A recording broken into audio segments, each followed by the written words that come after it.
আসসালামু আলাইকুম। শুনতে পাচ্ছেন? ওয়ালাইকুম সালাম। জি, শুনতে পাচ্ছি। তাহলে আমাদের গত ক্লাসে আমরা এরকম একটা সিম্পল ওয়েবসাইট তৈরি করছিলাম এবং সেখানে বেশ কিছু ফিচার ছিল। কোনো কাজ দেওয়া ছিল কি? জি না, কোনো কাজ দেওয়া ছিল না। আপনাদের আজকের ক্লাসের পর থেকে অ্যাসাইনমেন্ট দেওয়া শুরু হবে আর কি। কারণ এই কয়েকদিন তো আর সেরকম কিছু ইয়ে হয়নি। অ্যাসাইনমেন্ট দেওয়ার মতো একটা ইয়ে তো লাগবে। সো আশা করি অ্যাসাইনমেন্টটা দিয়ে দেওয়া হবে। আর অ্যাসাইনমেন্টটা সাবমিট কিভাবে করতে হবে সেই বিষয়ে একটা ভিডিও আপনাদের ইয়াতে পোস্ট করে দেওয়া হবে গ্রুপে। ঠিক আছে? সো ওখানে অ্যাসাইনমেন্ট সাবমিট করবেন। তো বেসিক্যালি আমাদের স্টুডেন্ট পোর্টালটা কিছুদিন আমরা ব্যবহার করব। আপনাদের ভর্তি হওয়ার সময় সবাইকে এরকম একটা কিছু দেওয়া হয়েছে। সেটা হচ্ছে স্টুডেন্ট ইউআরএলটা কি এটা না? হ্যাঁ, এটি। আচ্ছা, এটা হচ্ছে আমার অ্যাডমিন লগ ইন। আপনাদের এখানে মনে হয় ইউজার লগ ইন, যাই হোক। সো আপনাদের যে ইউজার নেম পাসওয়ার্ডটা দেওয়া হয়েছে সেটা দিয়ে আপনারা সাইন ইন করবেন। বুঝছেন?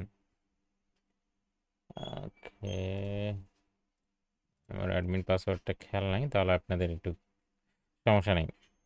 মূলত ওখানে আমরা অ্যাসাইনমেন্টটা স্টুডেন্ট পোর্টালে দিয়ে দেব এবং আপনারা স্টুডেন্ট পোর্টালে অ্যাসাইনমেন্টটা সাবমিট করবেন। বুঝছেন? কিভাবে স্টুডেন্ট পোর্টালে অ্যাসাইনমেন্ট সাবমিট করতে হয় সেই বিষয় নিয়ে যেহেতু প্রত্যেক ব্যাচেই স্টুডেন্টদের একটা কুইরি থাকে বা জিজ্ঞাসা থাকে যে আসলে কিভাবে করব, এবং নতুন নতুন একটু সবারই একটু প্রবলেম হতেই পারে। সেই জন্য আমরা একটা ভিডিওই তৈরি করে রাখছি, যে ভিডিওটা আপনাদের প্রোভাইড করে দেওয়া হবে। ঠিক আছে? আচ্ছা। তো আজকে আমরা কি টপিক শিখব সেগুলো একটু দেখার চেষ্টা করি। সো আপনাদের গিটহাব ডকুমেন্টেশন এটা তো দেওয়া হয়ই, এটা তো পাবলিকলি দেওয়া আছে। আপনারা যে কোনো সময় এটা অ্যাক্সেস করতে পারবেন এবং এখানে বাংলাতে নোটের মতো করে সব কিছু করা আছে। যেমন আমরা গত ক্লাসে সম্ভবত কোথায় ছিলাম, এই যে লাইক, সরি এটা না, একটু উপরে, এই যে। তো দেখেন এখানে একটা টেবিল দেওয়া আছে এবং টেবিলে প্রত্যেকটা এলিমেন্ট বা ট্যাগ আসলে কি কাজ করে সেই জিনিসটা কিন্তু আমরা এক্সপ্লেইন করছি গত ক্লাসে, করছি না? এবং এখানেও কিন্তু তার একটা সামারাইজ করে দেওয়া আছে, মানে আমি যে কথাটা আপনাদের ক্লাসে বলতেছি সেই সেই কথাটাই কি করা আছে, আপনাদের একটা নোটের মতো করে করে দেওয়া আছে, তাই না? বাংলায়, যাতে আপনারা সুন্দর করে বুঝতে পারেন। তো সাধারণত আমাদের ক্লাস যেদিন হয়, যেমন এখন ক্লাস হচ্ছে, এই ক্লাসের রেকর্ডেড ভিডিওটা আপনারা আপনাদের নোটিশে পাবেন হচ্ছে আগামীকাল দুপুরে, দুপুরের মধ্যে। ঠিক আছে? সাধারণত এরকমই হয় যে পরের দিন দিয়ে দেওয়া হয় এবং সেটা দুপুরের মধ্যে চেষ্টা করা হয়।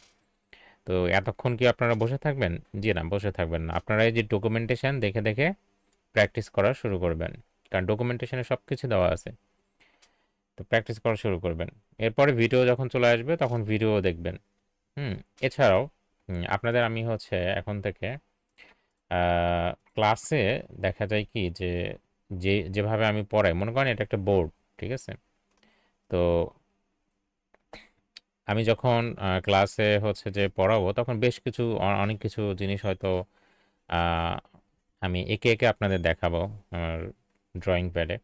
তো সেক্ষেত্রে আপনি হচ্ছে যে আমি এখান থেকে ড্রয়িং প্যাডে আঁকা আঁকি করব, আপনারা এখান থেকে দেখতে পারবেন। শুধু দেখতেই পারবেন না, এই যেই পুরো ক্লাসে আমরা যে এখানে নোটের মতো করে বা আমার এই বোর্ডে আমি যে আঁকাআঁকিগুলো করব বা যে লেখাগুলো আমি লিখবো সেই লেখাগুলো একটা পিএনজি ফাইলে আপনাদের সেভ করে দেওয়া হবে এবং সেই ফাইলটাও এখন থেকে আপনারা টেলিগ্রাম গ্রুপে পেয়ে যাবেন। তার মানে রিসোর্স হিসেবে একটা ক্লাস যখন হচ্ছে, আমাদের একটা লাইভ ক্লাস যখন হচ্ছে, তাহলে তাহলে আপনি তিনটা জিনিস পেয়ে যাচ্ছেন। কয়টা জিনিস? তিনটা। হ্যাঁ, অ্যাজ এ রিসোর্স হিসেবে আপনার প্র্যাকটিস রিসোর্স হিসেবে কয়টা জিনিস পাচ্ছেন? তিনটা জিনিস। এক নাম্বার হচ্ছে লাইভ ভিডিও, ঠিক আছে, যে ক্লাসটা লাইভে হচ্ছে সেটা রেকর্ডেড ভিডিওটা পাবেন। দুই নাম্বার হচ্ছে আমাদের গিটহাবের যে ডকুমেন্টেশন, বাংলায় যে ডকুমেন্টেশন বা নোটস আপনি যেটাই বলেন না কেন, কারণ এটা আসলে নোটের মতো করেই আপনারা দেখতেই পাচ্ছেন যে প্রত্যেকটা জিনিস একদম সাজিয়ে গুছায় ইয়া করা। হুম। পাশাপাশি আমি যে আপনাদের ক্লাসে পড়ানোর সময় বিভিন্ন কিছু লেখালেখি করব সেই বিষয়টাও আমরা হচ্ছে পিএনজি ফাইলে আপনাদের সেভ করে দেবো, যাতে করে আপনারা প্র্যাকটিসের সময় সেই বিষয়টা আপনাদের কাজে লাগে আর কি। ঠিক আছে, যেমন আজকে হচ্ছে আমাদের ক্লাস 3, এবং আপনাদের এটাও বলছিলাম যে আমাদের প্রতি ব্যাচে প্রথম 3টা ক্লাস পাবলিকলি দেওয়া হয়, ইউটিউব ফেসবুক সব কিছুতে পাবলিকলি দেওয়া হয়, এবং 4 নম্বর ক্লাস থেকে আর কিন্তু পাবলিকলি দেওয়া হবে না। 4 নম্বর ক্লাস থেকে শুধুমাত্র আপনারাই অ্যাক্সেস করতে পারবেন। তো যাই হোক, সো আজকের ক্লাসের টপিকটা কি আমরা একটু এক নজরে দেখে নিই। আজকের ক্লাসের টপিকটা হচ্ছে টাইপস অফ এইচটিএমএল এলিমেন্ট। প্রথমে আমরা এটা নিয়ে একটু আলোচনা করব। তারপর হচ্ছে একটা ইমেজকে কিভাবে লিঙ্ক আকারে পরিণত করা যায়। বিভিন্ন ওয়েবসাইটে আমরা দেখে থাকি যে ইমেজে ক্লিক করলে কোনো একটা লিঙ্কে চলে যায়, তাই না? আচ্ছা, তো এরপর আমরা হচ্ছে এইচটিএমএল টেবিল সম্পর্কে আলোচনা করব, যে কিভাবে টেবিল তৈরি করা যায়। এরপর আমরা সিএসএস এ একটু প্রবেশ করার চেষ্টা করব, এবং 3 ধরনের সিএসএস আছে, ঠিক আছে, সেটা নিয়ে আমরা আলোচনা করার চেষ্টা করব। তো যাই হোক, এটা হচ্ছে আমাদের আজকের টপিক। তো প্রথমেই বলা হয়েছে types of sorry types of HTML element. So দেখেন, এইচটিএমএল এলিমেন্টের টাইপ কয়টা, এলিমেন্টের টাইপ, ঠিক আছে, মানে এইচটিএমএল এলিমেন্ট কয় ধরনের। তো এইচটিএমএল এলিমেন্টস মূলত হচ্ছে 2 ধরনের, একটা হচ্ছে ব্লক এলিমেন্ট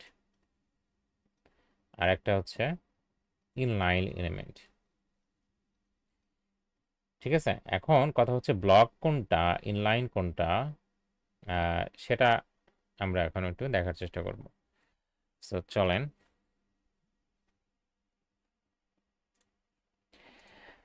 আমরা হচ্ছে এই প্রজেক্ট তো ছিলই আমাদের, ফর্ম পর্যন্ত আমরা দেখছিলাম। সো এটারই হচ্ছে আমি নিচে চলে যাই, কারণ এটা থাকুক যাতে করে আপনারা প্র্যাকটিস করতে পারেন। এই তো এখানে আমি হচ্ছে যে দেখেন উপরের এগুলোর সাথে কিন্তু আমি নতুন যে লিখতেছি এটার কোনো সম্পর্ক নেই, অথবা এই ফাইলটা থাকুক, আমি হচ্ছে আপনাদের এখানে আমি একটা নতুন একটা HTML ফাইল নিলাম, ঠিক আছে। তো ফাইলের নাম দিলাম হচ্ছে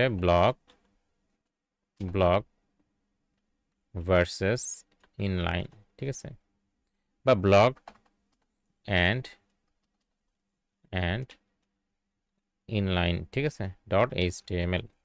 আমি বলছিলাম যে ফাইলের নাম আপনি যেটাই দেন না কেন লাস্টে এক্সটেনশন হিসেবে HTML দিতে হয়। এটা হচ্ছে যদি আমরা HTML ফাইল ক্রিয়েট করি সেক্ষেত্রে, তাই না? এটা আমরা গত ক্লাসে বলছিলাম। তো আমরা ধরেন এটা আমাদের এখন দরকার নাই, আমরা হচ্ছে এই ফাইলটা নিয়ে কাজ করব। তাহলে আমি বলের প্লেট ক্রিয়েট করলাম, এবং সেটা কিভাবে করতে হয় আপনারা জানেন। আচ্ছা, এখন আমি এখানে এটা একটা ফ্রেশ, আমি এটাকে একটু করি, এবং এটাকে এখন আমি হচ্ছে লাইভ সার্ভারে ওপেন করব, ঠিক আছে। ইন্ডেক্সটা আমাদের থাকুক, এটাকে এই যে দেখেন এখানে কিছু কিন্তু নাই, আছে কি নাই?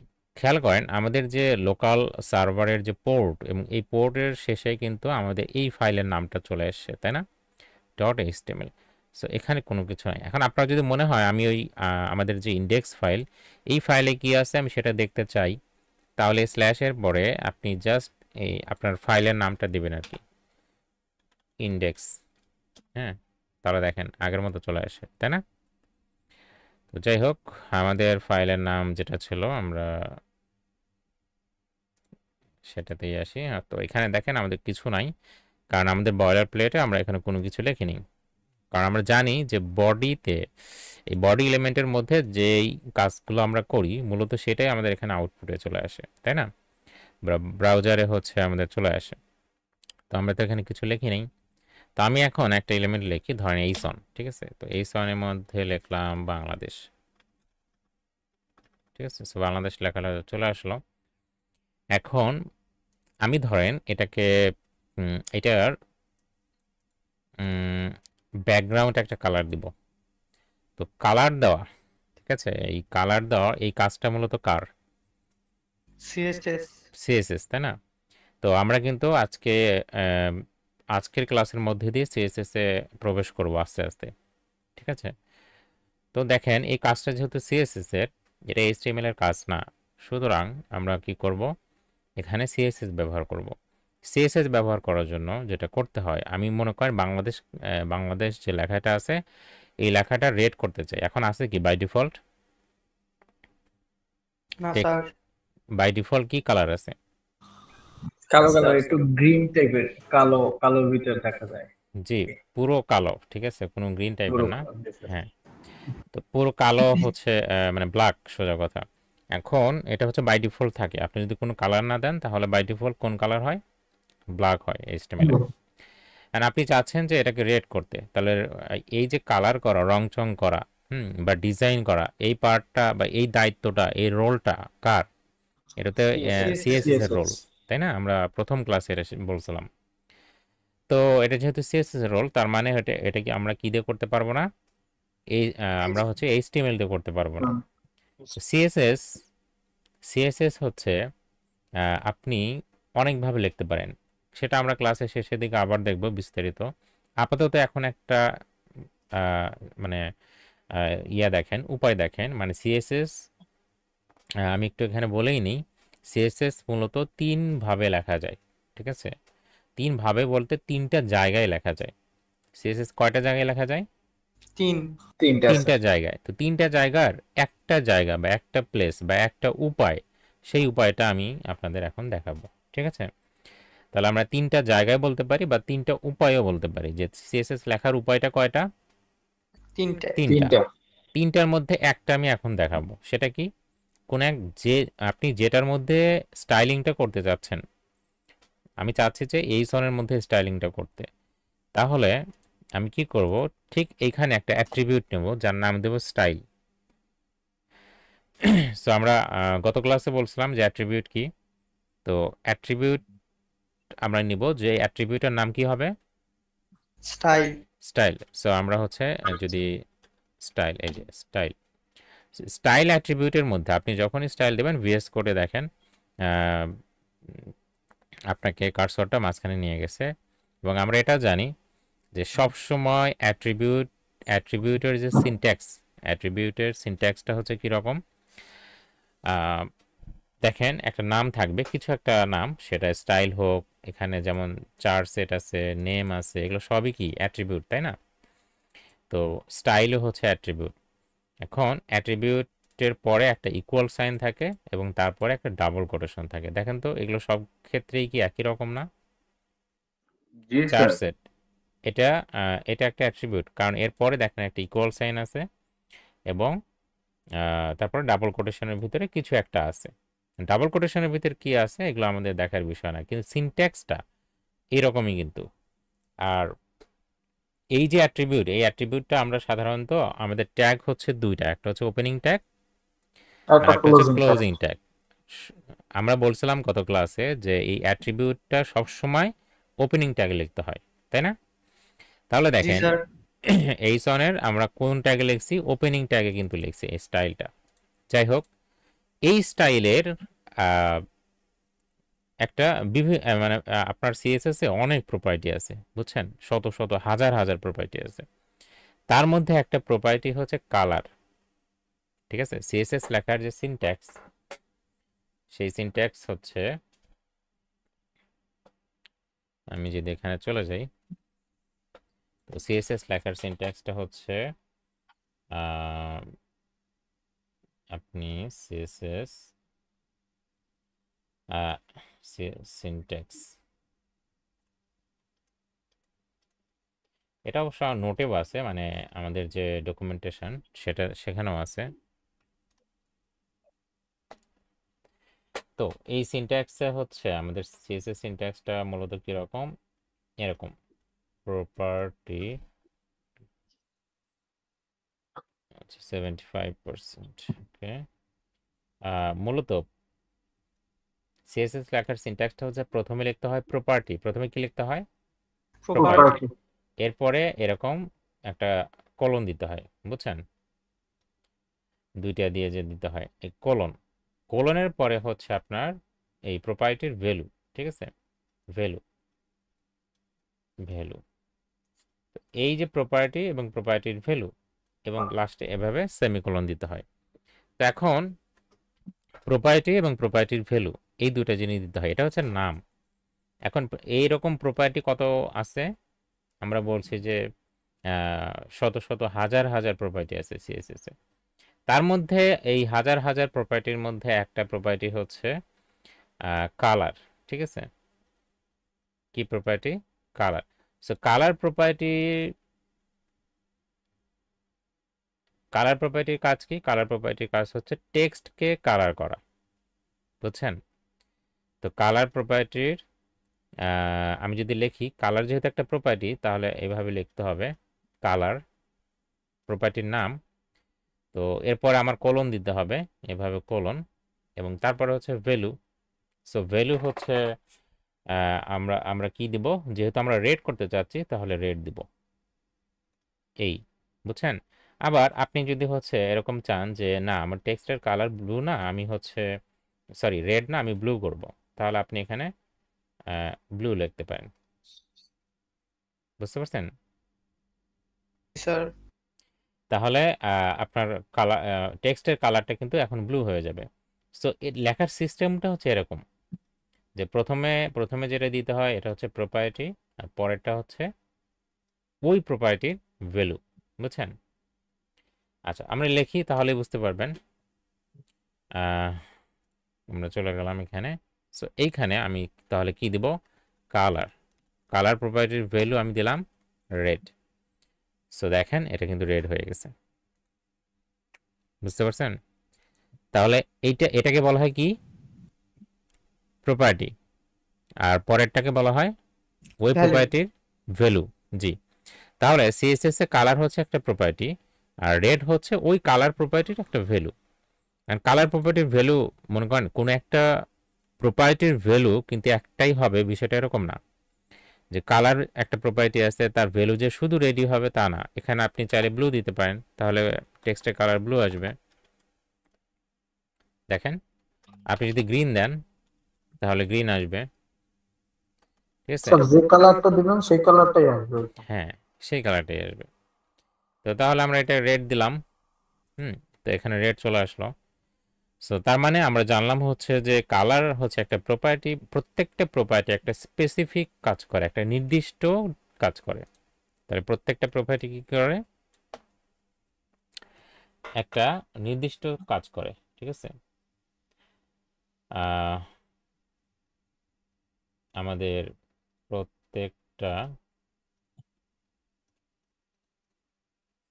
প্রত্যেকটা প্রপার্টি একটা স্পেসিফিক কাজ, ঠিক আছে, স্পেসিফিক টাস্ক বলতে পারি, হ্যাঁ। তাহলে প্রত্যেকটা প্রপার্টি একটা স্পেসিফিক কাজ সম্পন্ন করে, এটা মনে রাখবেন। প্রত্যেকটা প্রপার্টি একটা স্পেসিফিক কাজ, তাহলে স্পেসিফিক মানে একটা নির্দিষ্ট কাজ। তাহলে কালার প্রপার্টি কি করবে, কালার প্রপার্টির স্পেসিফিক কাজটা কি বলেন তো। কালার কালার দেওয়া, কাকে কালার দেওয়া, টেক্সট টেক্সটকে কালার দেওয়া। হ্যাঁ এখানে কিন্তু কালার দুই ধরনের আছে, যেমন হচ্ছে ব্যাকগ্রাউন্ড কালারও কিন্তু আছে, বুঝছেন। সুতরাং আমরা যদি এখানে আসি, যেমন এই যে বাংলাদেশ লেখা, এই বাংলাদেশ লেখার আমরা টেক্সটের কালার জন্য শুধু কালার প্রপার্টি ব্যবহার করব। এখন আমি এটাকে বাদ দিয়ে দিলাম, হ্যাঁ আমি ধরেন এই সিএসএস প্রপার্টি লিখবো না, আগের মতো এটা ব্ল্যাক হয়ে গেল। সো আমি চাচ্ছি যে এই যে বাংলাদেশ লেখাটা আছে এর ব্যাকগ্রাউন্ড আমি কি করব, একটা কালার দিব। তো ব্যাকগ্রাউন্ড কালারটা এখন বাই ডিফল্ট কি থাকে, হোয়াইট হোয়াইট থাকে। তাহলে একটা জিনিস মনে রাখবেন যে বাই ডিফল্ট ব্যাকগ্রাউন্ড কালার সবসময় হোয়াইট থাকে, আর বাই ডিফল্ট টেক্সটের কালার সবসময় ব্ল্যাক ব্ল্যাক থাকে। জি, এখন আমি উল্টা জিনিস করব, ঠিক আছে। আমরা বিভিন্ন ওয়েবসাইটে ডার্ক মোডে যেটা দেখি, উল্টা কাজটা করব এখন, কথার কথা যে আচ্ছা থাক ওটা আপাতত পরে দেখাবো না। আমি জাস্ট বাংলাদেশ যে লেখাটা আছে এটার একটা ব্যাকগ্রাউন্ড কালার দিব, ঠিক আছে। তো এটার ব্যাকগ্রাউন্ড কালার দিতে গেলে আমাদের হচ্ছে যে প্রপার্টিটা ব্যবহার করতে হবে, সেক্ষেত্রে কি আমরা কালার ব্যবহার করতে পারবো, জি না। কারণ কালার সবসময় টেক্সটের কালারটা দেয়। কালার সবসময় কি দেয়? টেক্সটের কালার। টেক্সটের কালার। আর ব্যাকগ্রাউন্ড কালার নামে একটা আমাদের প্রপার্টি আছে। এই ব্যাকগ্রাউন্ড কালারের ভ্যালু আপনি যা দিবেন সেটা হচ্ছে মানে তার স্পেসিফিক কাজ কি, নির্দিষ্ট কাজ কি, আপনি যে এলিমেন্টের উপর দিচ্ছেন তার ব্যাকগ্রাউন্ডে সেই কালারটা চলে যাবে। কথা কি বুঝতে পারছেন? জি স্যার। এখন আপনি কোন এলিমেন্টের উপর দিচ্ছেন? এইচনের উপর দিচ্ছেন। এখানে কিন্তু আরো এলিমেন্ট থাকতে পারে। কথার কথা আমি এখানে আরেকটা এইচন দিলাম, তো এখানে আমি স্টাইল ধরেন দিলাম না। হ্যাঁ, এই বুঝছেন, নিচে আরেকটা দেখেন বাংলাদেশ আছে, কিন্তু উপরের বাংলাদেশে আমরা কি করব, একটা ব্যাকগ্রাউন্ড দেবো। সো ব্যাকগ্রাউন্ডটা আমি ধরেন যে কি দিব, রেডই দিলাম। ঠিক আছে, সো ব্যাকগ্রাউন্ড দেখেন রেড হয়ে গেছে। ঠিক আছে, নিচেরটা কিন্তু হয়নি, কারণ আমরা নিচেরটাই তো ব্যাকগ্রাউন্ড কালার দেইনি। বুঝছেন? জি স্যার। আচ্ছা, এখন আপনার মনে হতে পারে যে আচ্ছা, স্টাইলের মধ্যে কি আমরা একটাই প্রপার্টি সবসময় ব্যবহার করতে পারবো স্টাইল? জি না, এর মধ্যে আপনি চাইলে মাল্টিপল যে প্রপার্টি সিএসএস এর সেগুলো ব্যবহার করতে পারবেন। যেমন এখানে দেখেন তো, আমরা যখন আচ্ছা রেড তো মেনে নেওয়া যাচ্ছে, ধরেন আমরা একটু ব্লু করে দেখি জিনিসটা কেমন হয়। এই যে দেখেন, এখানে একটা জিনিস খেয়াল করেন আপনারা, যখন ব্যাকগ্রাউন্ড কালারটা ব্লু করলাম তখন এর টেক্সটের কালারটা ব্ল্যাক থাকার কারণে জিনিসটা ভালো মতো দেখা যাচ্ছে না। তাহলে টেক্সটের কালারটা হোয়াইট করলে কিন্তু জিনিসটা ভালো মতো দেখা যাবে, তাই না? সেজন্য আমরা কি করব, তাহলে এই যে সেমিকোলন দেওয়া মানে একটা প্রপার্টি শেষ করা। আপনি এরপরে স্পেস দিয়ে আপনি আর একটা প্রপার্টি লিখতে পারেন। এইভাবে আপনি ইচ্ছা মতো যত খুশি আপনি তত প্রপার্টি কিন্তু লিখতে পারেন। ঠিক আছে, যেমন আমি এই ক্ষেত্রে কি করব, আমি চাচ্ছি এখন টেক্সটের কালার যেন হোয়াইট হয়। তাহলে কি লিখবো বলেন তো? কালার, আমরা জানি কালার হচ্ছে টেক্সটের কালার ইয়ে করে, তাহলে এটা আমরা দিব হচ্ছে হোয়াইট। ঠিক আছে, তাহলে দেখেন হোয়াইট হয়েছে। এখন দেখা যাচ্ছে না সুন্দর মতো? জি স্যার। তো তাহলে আমরা হচ্ছে সিএসএস আমরা জানি 3 ভাবে লেখা যায়, যেটা আমি বলছি। সেই 3 ভাবের এক ভাবে কিন্তু আমরা দেখে ফেললাম। ঠিক আছে, 3টে উপায়ের একভাবে দেখে ফেললাম। সেটা হচ্ছে স্টাইল অ্যাট্রিবিউটের মধ্যে কিভাবে সিএসএস কোড লেখা যায়। তো মূলত দেখেন, এই যে আমরা সব কোড লিখছি এখানে সব কিন্তু এইচটিএমএল কোড, কিন্তু এই স্টাইল ট্যাগের মধ্যে যে কোডটা লিখছেন, আমি যে অংশটা এখন সিলেক্ট করে ফেলছি, হ্যাঁ, এইটা কিন্তু সিএসএস না, সরি এইচটিএমএল না, এটা হচ্ছে সিএসএস। সিএসএস। তাহলে এই কোডটা হচ্ছে সিএসএস কোড। ঠিক আছে, এই যে অংশটা আমি সিলেক্ট করছি এটা কিন্তু সিএসএস।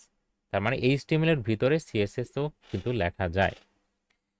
তো যাই হোক, আমরা হচ্ছে স্টাইল অ্যাট্রিবিউটের মাধ্যমে সিএসএস লিখে ফেললাম, এবং আমরা চাইলে কিন্তু এখানে আরো অনেক কিছু ব্যবহার করতে পারি।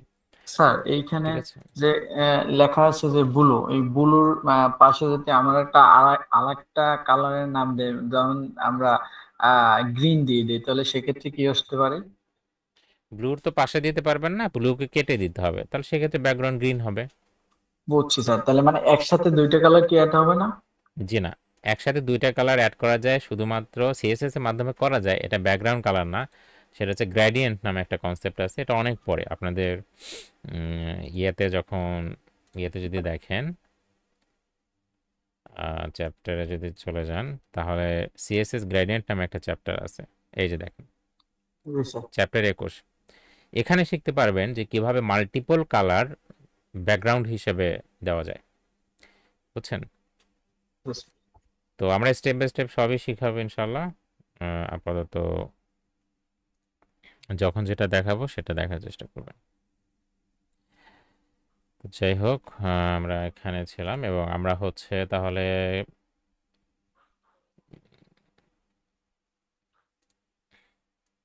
এই তাহলে আমরা দুইটা জিনিস হচ্ছে দুইটা প্রপার্টি আমরা শিখে ফেললাম। একটা হচ্ছে ব্যাকগ্রাউন্ড কালার, যেটা হচ্ছে ওই এলিমেন্টের ব্যাকগ্রাউন্ডের কালারটা চেঞ্জ করে, আর একটা হচ্ছে টেক্সটের কালার। টেক্সটের কালার দেওয়ার জন্য প্রপার্টির নাম হচ্ছে শুধু কালার। ঠিক আছে, আচ্ছা। তো আচ্ছা, কারো ওখান থেকে সাউন্ড আসতেছে, আপনি মিউট হয়ে থাকেন। সবাই মিউট হয়ে থাকেন। যখন কথা বলার প্রয়োজন হবে তখন শুধু মিউট আনমিউট করে কথা বলবেন। তো যাই হোক, আমরা হচ্ছে মূলত আপনাদের সিএসএসটা আমরা এইচটিএমএল এবং সিএসএস এই দুইটা গত ক্লাসে বলছিলাম আমি, এটা এইচটিএমএল এবং সিএসএস এই দুইটা কিন্তু আমরা প্যারালালি শিখব, ঠিক আছে?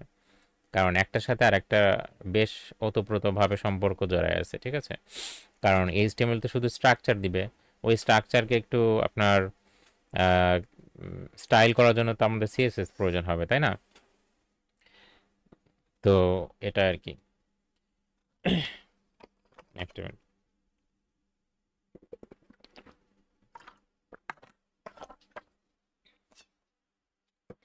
তো এখানে মূলত যে কারণে আমি আপনাদের এখন আমি এই কালার হোয়াইটটা আপাতত কেটে দিলাম, কারণ এই মুহূর্তে আমি আপনাদের যে জিনিসটা বুঝাবো আমি আবার আগের মতো রেড করলাম, ব্যাকগ্রাউন্ডটা রেড দিলাম। আচ্ছা, একটা জিনিস কি আপনারা খেয়াল করছেন, আমি যদি স্ক্রিনটা বড় করি বা ছোট করি হোয়াট এভার, খেয়াল করছেন যে বাংলাদেশ এই লেখাটা কিন্তু পুরোটাই স্ক্রিন শো করতেছে। হ্যাঁ, বাংলাদেশ লেখাটা কিন্তু এই পর্যন্ত।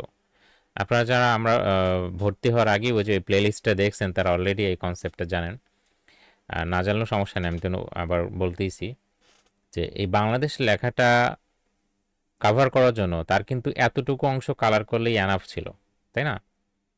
এতটুকু অংশ কালার করলেই কিন্তু এনাফ ছিল, কিন্তু সে কি করছে, একদম শুরু থেকে শেষ পর্যন্ত সে কি করছে, কালার করে ফেলছে। সো এইটা কিন্তু মানে ঠিক হয় নাই, তাই না? এটা ঠিক হয়নি। সো ঠিক হয় নাই বলতে আসলে মানে আমাদের কনসেপ্টে ঠিক হয়নি আসলে, সে যেটা সে অনুযায়ী কাজ করছে। আমি বলবো সেটা কেন আসলে এরকম হলো। আপনি যদি দেখেন স্ক্রিনটাকে বড় করেন, একদম বড় করেন, তারপরও দেখতে পাচ্ছেন বাংলাদেশ লেখাটা কাভার করার জন্য এতটুকু অংশই এনাফ ছিল, তাই না? কিন্তু এখানে আননেসেসারি অনেক জায়গা সে নিয়ে নিছে। সোজা কথা, আপনার যে স্ক্রিন, সেই স্ক্রিনের লেফট থেকে রাইট পর্যন্ত একদম শুরু থেকে স্ক্রিনের এই যে এখান থেকে একদম শুরু থেকে একদম এই যে এই পর্যন্ত, হ্যাঁ, শেষ পর্যন্ত আপনার স্ক্রিনের একদম শুরু থেকে শেষ পর্যন্ত কি করে ফেলছে, জায়গাটা দখল করে ফেলছে। তো এই কাজটা করে মূলত হচ্ছে ব্লক এলিমেন্ট। জি, তাহলে এই কথাটা বলার উদ্দেশ্য ছিল আপনাদের মূলত আমাদের আজকের যে টপিকের এখানে দেখেন, এখানে একটা জিনিস লেখা আছে যে কই গেল, টাইপস অফ এইচটিএমএল এলিমেন্ট, ঠিক আছে? মানে এইচটিএমএল এলিমেন্ট মূলত কয় ধরনের আছে। তো আমি কিন্তু এখানে লিখে দিছিলাম যে একটা হচ্ছে ব্লক এলিমেন্ট আর একটা হচ্ছে ইনলাইন এলিমেন্ট।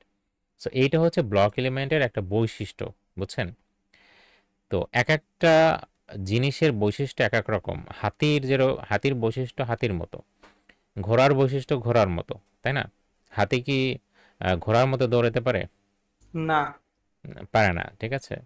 আবার মনে করেন যে ঘোড়া হাতির মতো কিন্তু মানে এত ওয়েট হয় না। সো যার যেটা বৈশিষ্ট্য, সো এই ব্লক এলিমেন্টের যে বৈশিষ্ট্য, ব্লক এলিমেন্টের বৈশিষ্ট্যটাই হচ্ছে আমি যদি এভাবে লিখি ইনলাইন, ব্লক এলিমেন্টের বৈশিষ্ট্যটাই হচ্ছে যে একদম শুরু থেকে শেষ পর্যন্ত যত জায়গা আছে, ঠিক আছে, আপনার স্ক্রিন বরাবর, অর্থাৎ লেফট থেকে রাইট বরাবর, ঠিক আছে, লেফট টু রাইট বরাবর যত জায়গা সে পাবে সমস্ত জায়গা সে দখল করে ফেলবে। আমরা ব্যাকগ্রাউন্ড কালার দিয়ে এটা বোঝার চেষ্টা করছি, মানে ব্যাকগ্রাউন্ড কালার দিয়ে দিছি এই কারণে যাতে করে বোঝা যায় যে সে আসলে কতটুকু জায়গা দখল করছে, তাই না? তো ব্যাকগ্রাউন্ড কালার না দিলে কিন্তু আমরা বুঝতে পারতাম না। তো সে লেফট থেকে একদম রাইট পর্যন্ত জায়গা দখল করে। On the other hand inline এলিমেন্টের ক্ষেত্রে বৈশিষ্ট্যটা এরকম না, ঠিক আছে? ইনলাইন এলিমেন্ট হচ্ছে তার যতটুকু জায়গা প্রয়োজন সে ততটুকু জায়গায় নেবে।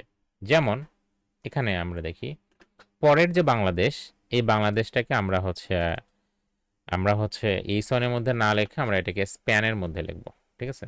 স্প্যান হচ্ছে একটা ইনলাইন এলিমেন্ট। কি এলিমেন্ট? Inline element. তো স্প্যানের ক্ষেত্রে আমরা একইভাবে স্টাইল করব, ঠিক আছে? ধরেন আমরা এখানে স্টাইল করলাম এবং এখানে ব্যাকগ্রাউন্ড কালার দিলাম হচ্ছে রেড। সো খেয়াল করেন এই যে স্প্যানের ক্ষেত্রে আমরা যে একে কালার করলাম, বাংলাদেশ লেখা কাভার করতে যতটুকু তার ব্যাকগ্রাউন্ডটা মানে কালার করা দরকার সে ততটুকু করছে, এক্সট্রা কোনো কিছু কালার করে নেই। আপনারা খেয়াল করছেন এইটা এবং এটার মধ্যে ডিফারেন্স? স্যার তার মানে আমরা বুঝতে পারলাম যে ব্লক এলিমেন্ট আসলে লেফট থেকে রাইট পর্যন্ত পুরো জায়গাটা দখল করে আপনার স্ক্রিনে। আর ইনলাইন এলিমেন্ট যেটা, ইনলাইন এলিমেন্ট হচ্ছে যতটুকু জায়গা তার প্রয়োজন। যেমন আমি যদি এখানে লিখি যে Bangladesh is a beautiful country, তাহলে একটু বেশি জায়গা প্রয়োজন হবে, তো সেক্ষেত্রে সে ততটুকু জায়গা দখল করে ফেলছে। বুঝতে পারছেন? মানে আননেসেসারি সে বেশি জায়গা নিবে না, এটা হচ্ছে ইনলাইন এলিমেন্টের বৈশিষ্ট্য। ঠিক আছে? তাহলে একটা হাতি একটা ঘোড়া, বুঝতে পারছেন? যার যেটা বৈশিষ্ট্য আমি এটা দ্বারা এটা বুঝালাম আর কি। হ্যাঁ, তো আর ব্যাকগ্রাউন্ড দেওয়ার উদ্দেশ্যটাও ছিল আমার এই কারণে, আমি যদি ব্যাকগ্রাউন্ডটা না দিতাম তাহলে দুইটাই বাংলাদেশ লেখা থাকতো, আপনারা মনে করতেন কই আমরা তো সেরকম কোনো ডিফারেন্স দেখতে পাচ্ছি না, ব্যাকগ্রাউন্ড কে আসলে কতটা জায়গা দখল করছে আমরা তো বুঝতে পারতেছি না। বাট এখন কিন্তু আপনারা বুঝতে পারতেছেন যে কে আসলে কতটুকু জায়গা দখল করতেছে। ঠিক আছে? তাহলে HTML এ যতগুলো আমাদের এলিমেন্টস বা ট্যাগ আছে, আমরা জানি যে 142টা আছে। তো এই 142টার মধ্যে, ঠিক আছে, 142টা ট্যাগের মধ্যে আপনার হচ্ছে বলতে পারেন যে 90% ট্যাগই হচ্ছে আপনার ব্লক এলিমেন্ট। ঠিক আছে? Block element. আর বাকি 10% ট্যাগ এটা হচ্ছে আপনার ইনলাইন এলিমেন্ট। যেমন আমি দুই একটা ইনলাইন এলিমেন্টের নাম বলি, যেমন ইমেজ। ঠিক আছে? আমরা গত ক্লাসে ইমেজ ট্যাগ দেখছিলাম, মানে IMG। ঠিক আছে? তারপরে আপনার হচ্ছে স্প্যান, আমরা এখন দেখলাম স্প্যান এলিমেন্ট, তো এটাও হচ্ছে ইনলাইন এলিমেন্ট। এছাড়া আরও অনেক আছে আর কি। আর মানে আপনি যদি জাস্ট কয়েকটা স্প্যান এলিমেন্ট মনে রাখেন, দ্যাটস এনাফ। এটা কাজ করতে করতে আপনার হয়ে যাবে। ঠিক আছে? আর কখনো যদি কোনো কনফিউশন হয় যে আসলে এই এলিমেন্টটা ইনলাইন এলিমেন্ট নাকি ব্লক এলিমেন্ট, তাহলে আপনি কিভাবে টেস্ট করবেন? ব্যাকগ্রাউন্ড কালার আছে। জি, একটা ব্যাকগ্রাউন্ড দিয়ে দেখবেন যে আসলে ও কতটুকু জায়গা দখল করে। যদি পুরো জায়গাটা দখল করে তার মানে কি ব্লক এলিমেন্ট। ঠিক আছে? তাহলে HTML এলিমেন্ট কয় ধরনের? দুই দুই। ধরনের, একটা হচ্ছে ব্লক আর একটা হচ্ছে ইনলাইন। ইনলাইন। ঠিক আছে? আশা করি বুঝতে পারছেন। এই কনসেপ্টগুলো আমাদের পরবর্তীতে কাজে লাগবে। আচ্ছা, একই সাথে আমরা যে CSS শুরু করে দিয়েছি সেটাও আপনারা বুঝতে পারছেন যে HTML এর সাথে সাথে আমরা প্যারালালি কিন্তু CSS শুরু করে দিয়েছি, এবং আমরা আজকে হচ্ছে দুইটা প্রপার্টি অলরেডি এই মুহূর্তে, হয়তো আমাদের ক্লাসের শেষের দিকে আরও কয়েকটা শিখতে পারি, এই মুহূর্তে আমরা দুইটা প্রপার্টি এবং তার কাজ সম্পর্কে আমাদের ধারণা হয়ে গেছে। সেটা একটা হচ্ছে কালার আর একটা হচ্ছে ব্যাকগ্রাউন্ড কালার। সো কালার যেটা করে শুধুমাত্র টেক্সটের কালার চেঞ্জ করে, আর ব্যাকগ্রাউন্ড কালার হচ্ছে ব্যাকগ্রাউন্ড নাম দেখেই বোঝা যাচ্ছে, তাই না? সেই এলিমেন্টের ব্যাকগ্রাউন্ড কালারটা চেঞ্জ করে। আর এখন আপনাদের আমি বলি যে আমরা বলছিলাম যে সিএসএস হচ্ছে, আচ্ছা এটা আপনাদের আমি নোটে লিখে দিই তাহলে একটু বেটার হবে। সিএসএস হচ্ছে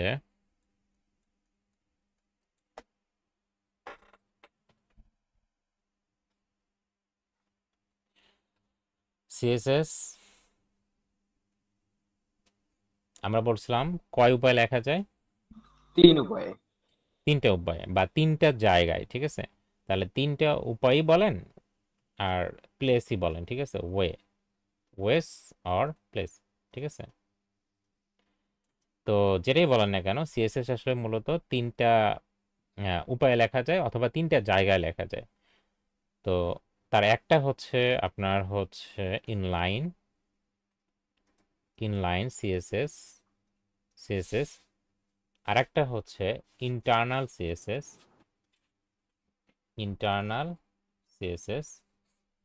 আর একটা হচ্ছে এক্সটার্নাল সিএসএস। ঠিক আছে?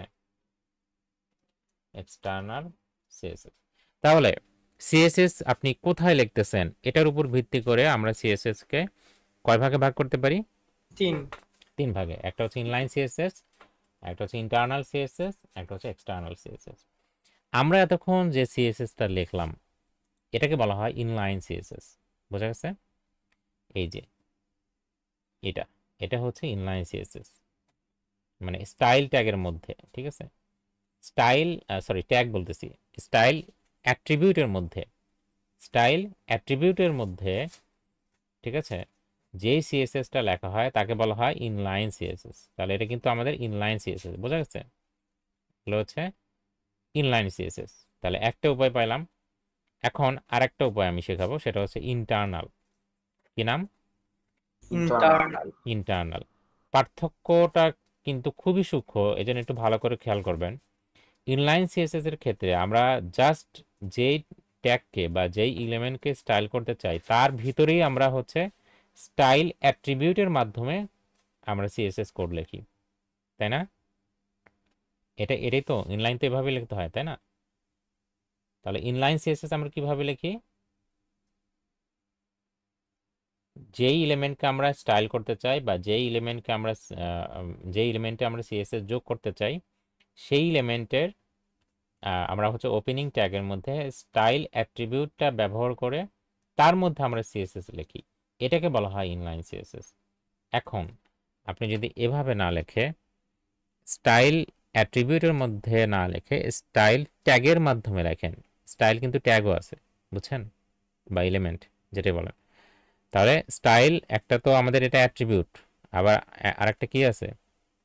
ট্যাগ আছে। চলেন আমরা একটু সেটা দেখার চেষ্টা করি। ধরেন এই যে সেটা লিখতে হবে আপনার হেডের মধ্যে। কার মধ্যে লিখতে হবে? হেডের মধ্যে। সো আমি এই দুইটা লাইন এখন কেটে দিলাম, অর্থাৎ আমরা এখান থেকে লিখবো না, আমরা এখন ইন্টারনাল সিএসএস লিখবো, ঠিক আছে? ইন্টারনাল সিএসএস কার মধ্যে লিখতে হয়? হেডের মধ্যে স্টাইল ট্যাগের ভিতরে, স্টাইল ট্যাগের ভিতরে। দেখেন এটা কিন্তু ট্যাগ, বুঝছেন? এটা কি? এটা ট্যাগ বা এলিমেন্ট না, ঠিক আছে? আর অ্যাট্রিবিউট কোনটা? অ্যাট্রিবিউট হচ্ছে যে কোনো একটা এলিমেন্টের ওপেনিং যে ট্যাগটা আছে সেই ওপেনিং ট্যাগের মধ্যে আপনি হচ্ছে লিখতে পারেন অ্যাট্রিবিউট। সো এই স্টাইল আর এই ভিতরের যে স্টাইল লিখছিলাম এই দুটাকে গোলায় ফেলবেন না কিন্তু, বুঝছেন? এটা কিন্তু এটা কি? অ্যাট্রিবিউট, ঠিক আছে? এটা কিন্তু ট্যাগ না। সো ট্যাগ হচ্ছে এইটা। সো এই ট্যাগের মধ্যে আপনি লিখতে পারেন। কিভাবে লিখতে পারেন? যেমন ধরেন আমি সেম জিনিসটাই, তো সেক্ষেত্রে আপনার ধরতে হবে, বুঝছেন? কারণ আপনি লিখতেছেন এখন কোথায়? দূরে। এতক্ষণ যেটা লিখছেন, যেমন আপনি যখন এর মধ্যে সিএসএস কোড লিখছেন স্টাইল আপনার অ্যাট্রিবিউটের মাধ্যমে, তখন এই সনের ভিতরে যখন লিখতেছেন তখন কিন্তু সিএসএস অলরেডি বুঝে ফেলতেছে আমাকে লেখাই তো হচ্ছে যে হচ্ছে এই সনের ভিতরে, তার মানে আমার কাজ করতে হবে কোথায়? এই সনে, মানে এই এলিমেন্টেই কাজ করতে হবে। কিন্তু আপনি এখন কিন্তু দূরে লিখতেছেন, সুতরাং আপনি কার মধ্যে স্টাইলটা করবেন? ধরেন আপনি এভাবে লিখলেন যে ব্যাকগ্রাউন্ড কালার এখানে আমরা কি দিছিলাম? রেড। এভাবে লিখলেন, কিন্তু কাকে ব্যাকগ্রাউন্ড কালার রেড দিবে এটা আপনার বলতে হবে না এখন। এটা কিন্তু এখানে বলতে হয় নাই, কারণ এখানে বলতে হয় নাই কেন? আপনি তো সরাসরি তার মধ্যেই ইয়ে করছেন, সিএসএসটা লিখছেন, কিন্তু এখন তো লিখতেছেন দূরে। এখন এখানে আপনি ব্যাকগ্রাউন্ড কালার রেড এটা কাকে করবে? এইসনকে করবে নাকি স্প্যানকে করবে এটা বলতে হবে না। এই বলার জন্য যেটা করতে হয়, আপনি কাকে করবেন তার নামটা এখানে লিখতে হয়। তাহলে আমি কাকে করব? এইসনকে করব, ঠিক আছে? এইসনকে করব। তাহলে আমি এইসন লিখলাম এবং এইসনের পর একটা কার্লি ব্রেসেস দিলাম, ঠিক আছে? কার্লি ব্রেসেস দিলাম, দেখেন, মানে সেকেন্ড ব্র্যাকেট আর কি। এই কার্লি ব্রেসেসের ভিতরে আপনি যত খুশি প্রপার্টি লিখতে পারেন, ঠিক আছে? এখন ওই যে স্টাইলের মধ্যে, স্টাইল অ্যাট্রিবিউটের মধ্যে ডাবল কোটেশন দিয়ে যা যা লিখছিলেন সেই জিনিসগুলো এখন এখানে লিখতে পারেন। তাহলে আমি লেখা শুরু করি। ব্যাকগ্রাউন্ড কালার রেড, খেয়াল করেন এই সনের ব্যাকগ্রাউন্ড কালার রেড হয়ে গেছে, বুঝছেন? এই জিনিসটা শোনেন, আপনারা কখন ইনলাইন এলিমেন্ট ব্যবহার করবেন, ইনলাইন সিএসএস ব্যবহার করবেন? ইনলাইন সিএসএস ব্যবহার করবেন তখনই যখন আপনার ওই প্রপার্টি হচ্ছে একটা বা দুইটা এরকম লেখা লাগতেছে, ঠিক আছে, তখন কিন্তু যদি আপনার মনে করেন যে একটা এলিমেন্টের মধ্যে প্রায় 15-20টা প্রপার্টি লেখা লাগতেছে, তখন কিন্তু এই লাইনটা মানে কাজ করবে না তা না, কাজ করবে কিন্তু হজবরল হয়ে যাবে, মানে পুরো অনেক বড় হলো একটা ইয়ে হয়ে যাবে, তাই না? তো এটা ভালো ওয়ে না। আচ্ছা, যাই হোক, আপনাদের বেস্ট ওয়েটা আমি দেখায় দেবো, সমস্যা নেই। তো ব্যাকগ্রাউন্ড কালারটা হচ্ছে আমি রেড দিলাম এবং এটা অ্যাজ ইউজুয়াল কাজ করতেছে, এবং আমি যদি এখান টেক্সটের কালার হোয়াইট দিই সেটাও কাজ করবে, এই যে দেখেন। তো আপনি যা খুশি তাই করতে পারেন, ঠিক আছে। যেমন আমি এখানে একটা কাজ করতে পারি, আরেকটা প্রপার্টি আপনাদের শেখাই, সেটা হচ্ছে টেক্সট অ্যালাইন, ঠিক আছে। প্রপার্টির নাম কি? টেক্সট। Text align. দেখেন, এই যে আপনাদের বলছি যে হাজার হাজার প্রপার্টি, হাজার হাজার প্রপার্টি কিন্তু আপনার মুখস্থ রাখার কোনো প্রয়োজন নাই, কারণ আপনি হচ্ছেন একজন ডেভেলপার, আপনি মুখস্থ করবেন কেন? ঠিক আছে, আপনি কি হিস্ট্রি পড়তে আসছেন? হিস্ট্রির তো না। সো প্রোগ্রামিং হচ্ছে একটা লজিক্যাল বিষয়, বা একজন ডেভেলপার হচ্ছে আসলে লজিক দিয়ে কাজ করে। তো এখানে মুখস্থ করার কোনো কিছু নাই। এই হাজার হাজার প্রপার্টির মধ্যে লাইক 5-6 বছর ধরে কাজ করে, তাদেরও অনেক সময় অনেক প্রপার্টি মনে পড়ে না, গুগলে সার্চ করে নেয়। এই জিনিসটা তো আপনার মাথায় রাখার দরকার নেই, কথা কি বুঝতে পারছেন? Sir, Yes, sir. ছোট একটা গল্প বলি, এটা হচ্ছে আপনার আইনস্টাইনের সাথে এরকম হয়েছিল। আইনস্টাইনকে বলা হয়েছিল যে সম্ভবত এরকম একটা প্রশ্ন, যে আপনার 1 ফুটে কত ইঞ্চি বা এরকম টাইপের কিছু একটা, মানে খুব সিলি একটা প্রশ্ন করা হয়েছিল, বুঝছেন, যে কত ইঞ্চি হয়, ঠিক আছে, কত ইঞ্চিতে 1 ফুট হয়। তো উনি বলছে যে বলতে পারবো না, বলে আপনি এত বড় হচ্ছে একটা ইন্টেলিজেন্ট পারসন, ঠিক আছে, এত বড় বিজ্ঞানী, আর আপনি এটা জানেন না। তখন বলছে যে যেই জিনিসটা 2 টাকার বইয়ে পাওয়া যায় সেটা মাথায় রাখার দরকার কি? তো কথাটার গভীরতা আছে, বোঝেন নাই? তো যেই জিনিসটা গুগলে সার্চ করলে আপনি অটোমেটিক্যালি পেয়ে যাচ্ছেন, সেটা আপনার মাথায় রাখবেন কেন? শত শত প্রপার্টি, এটা কি মাথায় রাখার দরকার আছে? no, দরকার sir. নেই। এখন যে প্রসঙ্গে আমি এই কথাটা বললাম সেটা হচ্ছে, দেখেন, শুধু গুগলই না, ভিএস কোড আপনাকে অনেক হেল্প করবে। কিভাবে? দেখেন, আমি যখনই টেক্সট পুরোটা লেখাও শেষ করিনি, আপনাদের লাইভ দেখাচ্ছি, কিন্তু আমি শুধু টিইএক্স লিখছি, সাথে সাথে ভিএস কোড আমাকে দেখেন কত প্রপার্টি সাজেস্ট করতেছে, যে আপনি কি টেক্সট অ্যালাইন দিবেন নাকি টেক্সট ডেকোরেশন দিবেন, টেক্সট দিয়ে দেখেন কত প্রপার্টি আছে। দেখেন, শুধু টেক্সট শুরু এরকম প্রপার্টি বহুত আছে। তাহলে আপনার কিন্তু মুখস্থ রাখার দরকার নেই, আপনার যদি একটু ধারণা থাকে আপনি এমনিই বুঝতে পারবেন যে মানে 2-1টা ক্যারেক্টার লিখবেন, অটোমেটিক্যালি আপনাকে সাজেস্ট করবে, বুঝছেন? তো যাই হোক, টেক্সট অ্যালাইন নামে একটা প্রপার্টি আছে, এটার ভ্যালু যদি সেন্টারে দেন, লেখেন সেন্টার, তাহলে আমার টেক্সটটা সেন্টারে চলে যাবে। দেখেন, বাংলাদেশ এখন সেন্টারে চলে আসে না? এবং আপনি যদি হচ্ছে এটাকে বড় করেন, তারপরও কিন্তু বাংলাদেশ সেন্টারই থাকবে, বুঝতে পারছেন? তাহলে আমরা আরও একটা প্রপার্টি শিখলাম। এইভাবে আমরা মূলত প্রত্যেকটা ক্লাসে, হ্যাঁ, মনে করেন এর পরে ক্লাস, তারপরে ক্লাস, পরে এভাবে আমরা প্যারালালি শিখতে থাকবো, ক্লাস হতে হতেই আমরা বিভিন্ন জিনিস শিখে ফেলবো, বুঝতে পারছেন? যে Sir, এই, যাই হোক, আমার ইন্টেনশন ছিল যে আপনাকে হচ্ছে বোঝানো যে ইন্টারনাল সিএসএস আমরা কিভাবে লিখি। তাহলে ইন্টারনাল সিএসএস লেখার ওয়েটা হচ্ছে, স্টাইল নামে হচ্ছে একটা এলিমেন্ট আমার ব্যবহার করতে হয়, বা ট্যাগ যেটাই বলেন, সেটা হচ্ছে আমরা হেডের মধ্যে ব্যবহার করব। কার মধ্যে? head-এর মধ্যে। হেডের মধ্যে। এখন এখানে আপনি নাম ধরে হচ্ছে আপনি কি করতে পারবেন, এর মধ্যে সিএসএস লিখতে পারবেন। সো আমি অলরেডি দেখেন এটাকে একটা স্টাইল করে ফেললাম। এখন আপনি চাচ্ছেন স্প্যানকেও একটু স্টাইল করতে, তাহলে স্প্যানকেও কি তার নামটা ধরতে হবে, নাম না ধরলে সে কিভাবে বুঝবে, তাই না? স্প্যান, তাহলে আমি স্প্যানের মনে করেন যে কিছু একটা দেই, ধরেন ব্যাকগ্রাউন্ড কালার দিলাম হচ্ছে গ্রিন, ঠিক আছে। তাহলে স্প্যানের ব্যাকগ্রাউন্ড কালারটা গ্রিনের সাথে আসলে ব্ল্যাকটা খুব একটা যাচ্ছে না, মানে টেক্সটের কালারটা। তো আমি হচ্ছে এর কালারটা হচ্ছে হোয়াইট করে দিলাম এটাকেও, এই। আচ্ছা,